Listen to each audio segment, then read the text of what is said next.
Math subject बहुत ज़्यादा week है और आपको उसमें डर लग रहा है कि क्लास में सबसे कम नंबर जिसके आते थे वो मैं ही थी, कि मतलब मैं पास हो सकती हूँ, जब मैं अच्छे मार्क्स ला सकती हूँ तो आप लोग क्यों नहीं ला सकते। ये क्वेश्चंस बनेंगे आपके बोर्ड एग्जाम से, वो सिर्फ और सिर्फ एनसीईआरटी के ही क्वेश्चन है। Hello guys, welcome back to my new YouTube video. और इस वीडियो में बात करने वाली हूँ कि जिसको मैथ लगता है कि बहुत बड़ा चीज़ है, मैथ एक बहुत बड़ा तोप है, बट मैथ ऐसा कुछ है नहीं। It's all about practice and आप कितना टाइम देते हो मैथ्स को, आप डेली मैथ सॉल्व करते हो कि नहीं, ये पूरा का पूरा चीज़ उस पर डिपेंड करता है। मैथ एक बहुत बड़ी चीज़ नहीं है, इसको बहुत अच्छे से अगर कोई इंसान मैथ अच्छे समझ जाए तो बहुत आसानी से निकाल सकता है मैथ्स का पेपर, ठीक है, जो भी है। तो मैं आपको ये बताना चाहती हूँ कि जो मैथ्स है ना वो प्रैक्टिस वाली चीज़ है, ठीक है, तो उसको डेली प्रैक्टिस करना है। चलो ये तो बातें हो गई। अब मैं बताती हूँ कि बोर्ड एग्जाम्स के लिए आपको कैसे मैथ्स की प्रिपरेशन करनी है। कि अगर आपका मैथ सब्जेक्ट बहुत ज़्यादा वीक है और आपको उसमें डर लग रहा है कि मेरा तो मैथ्स बहुत ज़्यादा वीक है, मैं क्या करूँगा, ठीक है, तो डरने वाली कोई भी बात नहीं है। मैथ्स में एक टाइम मैं भी, जब मेरा 10th जब मैं पास आउट हुई थी, तब जाके क्या हुआ था कि उस टाइम पर भी मेरा जो था कि मतलब कि 8th से 9th तक जो भी मेरा रिजल्ट में जो मैथ्स में नंबर आते थे ना, आप सुन के बिल्कुल शॉक्ड हो जाओगे। जो मेरे मैथ्स पे नंबर आते थे वो बहुत, मतलब कि ऐसे नंबर की पूरे क्लास में सबसे कम नंबर जिसके आते थे वो मैं ही थी, कि मतलब इतना कम नंबर मैथ्स में, इतना कम नंबर मैथ्स में।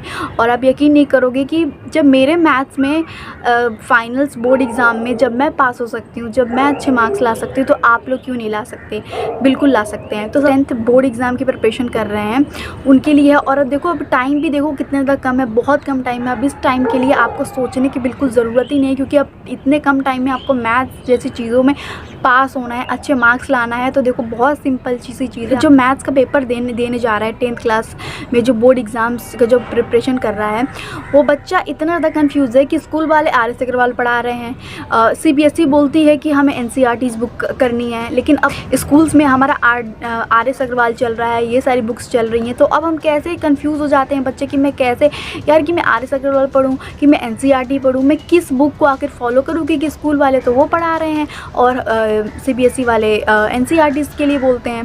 तो मैं सबसे पहले जो एक चीज़ मैं क्लियर कर दूं कि जो भी क्वेश्चंस बनेंगे आपके बोर्ड एग्जाम से, वो सिर्फ और सिर्फ NCERT के ही क्वेश्चन रहेंगे। RS अग्रवाल का आपका एक भी क्वेश्चंस नहीं दिखेगा, और रेयरली अगर दिख भी गया तो एक क्वेश्चन या 2 क्वेश्चन, वो की बहुत रेयर चांसेस हैं आने के, ठीक है।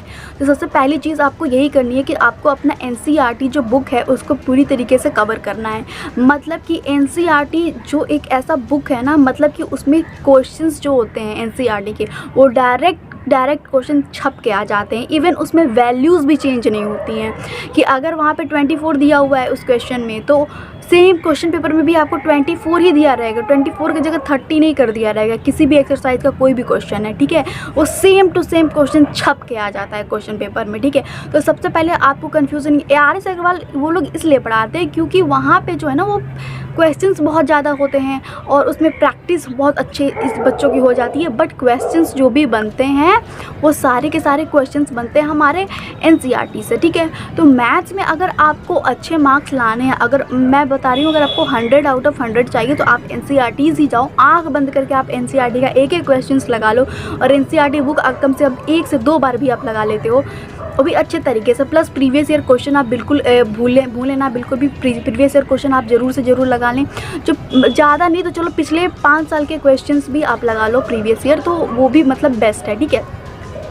ये सारी चीज़ें, अब तो ये चीज़ हो गई, ठीक है। तो कंफ्यूज नहीं होना है कि मैं RS अग्रवाल लगाऊँ, RS अग्रवाल नहीं लगाओ, NCERT लगा के जाओ, ठीक है।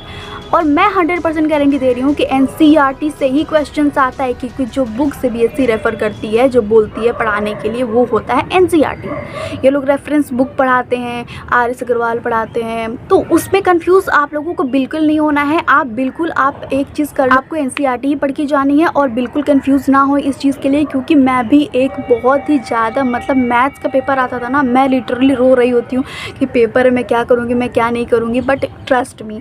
जिस लड़की का मतलब समझ सकते हो, जिस लड़की का एग्ज़ाम्स जो है मतलब मैथ्स में मतलब पूरे क्लास में सबसे लोवेस्ट मार्क्स मेरा रहता था मतलब 9 तक। देन उसके बाद से जब मैं क्लास 10th के पेपर में अच्छे मार्क्स ला सकती हूँ, मैं पास हो सकती हूँ मैथ्स में, तो आप क्यों नहीं हो सकते हो? आप भी हो सकते हो, ठीक है।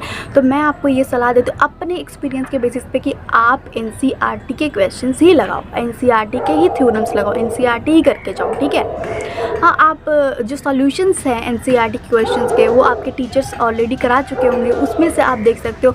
और प्लस मैं एक आपको और एक चीज़ बताती हूँ, आप प्ले स्टोर पे जाना, प्ले स्टोर पे आपको एक ऐप मिलेगा NCERT क्लास 10, ठीक है, मैथ्स बुक सॉल्यूशन, ठीक है। डालोगे वहाँ पे आपको एक ऐप मिलेगी, ठीक है। वो ऐप का लिंक मैं इसके डिस्क्रिप्शन में भी मैं डाल दूँगी, ठीक है। उससे आप जाके अगर आप डाउनलोड करते, ये कोई मतलब कि मैं वो नहीं कर रही कि भाई किसी ने मुझे बोला है, ये मैं खुद भी यूज़ की हूँ इसलिए मैं बोल रही हूँ किसी के बोलने के लिए। उसमें आपको NCERT के एक बुक के पूरे सॉल्यूशंस मिल जाएंगे, ठीक है। तो वो आप जाके बिल्कुल डाउनलोड कर लेना। अगर किसी भी NCERT क्वेश्चन का सॉल्यूशन ना मिले, आपको वहाँ पे मिल जाएगा, उस ऐप के अंदर मिल जाएगा, ठीक है।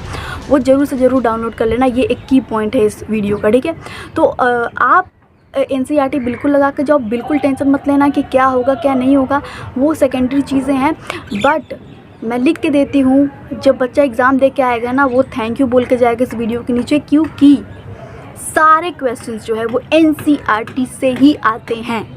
कंफ्यूज मत होना, अगर आर्ट्स वाले के क्वेश्चन नहीं आ रहे, नहीं, कोई मतलब नहीं है, मत लगाओ, बट NCERT लगा के जाओ, NCERT के क्वेश्चंस लगा लो, सारी चीज़ें लगा लो, ठीक है। NCERT आपको लगा के जानी है तो मतलब जानी है। Till then thank you so much, और डरने की बिल्कुल बात है, प्रैक्टिस करते रहो और प्रीवियस ईयर कम से कम पिछले 5 साल का प्रीवियस ईयर लगा लेना।